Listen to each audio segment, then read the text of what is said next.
আজ থেকে শুরু হয়ে গেল আমাদের গ্রামে হরিনাম। তাই সন্ধেবেলায় ক্লাবে আড্ডা না মেরে চলে গিয়েছিলাম বন্ধুদের সাথে হরিনামতলায় আড্ডা মারতে।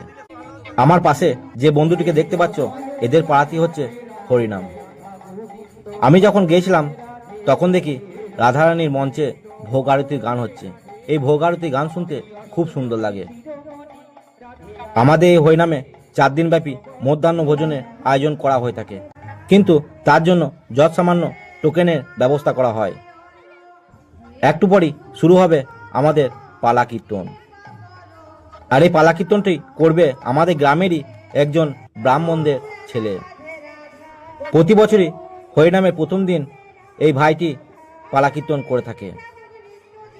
এই বছর আমাদের হরিনামে একদিন থাকবে কৃষ্ণপালের পালা কীর্তন, ধুলোটের দিন থাকবে যাত্রা, আর ধুলোটের পরের দিন হবে ফাংশন। তো তোমরা আমার এই ভিডিওগুলি ফলো করো, তোমরা সব কিছু দেখতে পাবে। আজকে তো শুরু হলো এই হরিনামের প্রথম দিন। এই বছর আমাদের হরিনামে প্রতিটি বাড়িতে অনেক আত্মীয় স্বজন এসেছে হরিনাম দেখতে। শুরু হয়ে গেল আজকে আমাদের পালা কীর্তন। হলুদ পাঞ্জাবি পরে গলায় মালা নিয়ে যে ভাইটি রয়েছে, ওই আজকে পালা কীর্তন করবে। তো চলো আমি বসে বসে কীর্তন শুনি। আবার পরে ভিডিও দেখার জন্য তোমরা চ্যানেলটিকে অবশ্যই কিন্তু সাবস্ক্রাইব করে দিও। আর হরিনামের আরও পার্ট আসছে, তোমরা কিন্তু অবশ্যই দেখবে।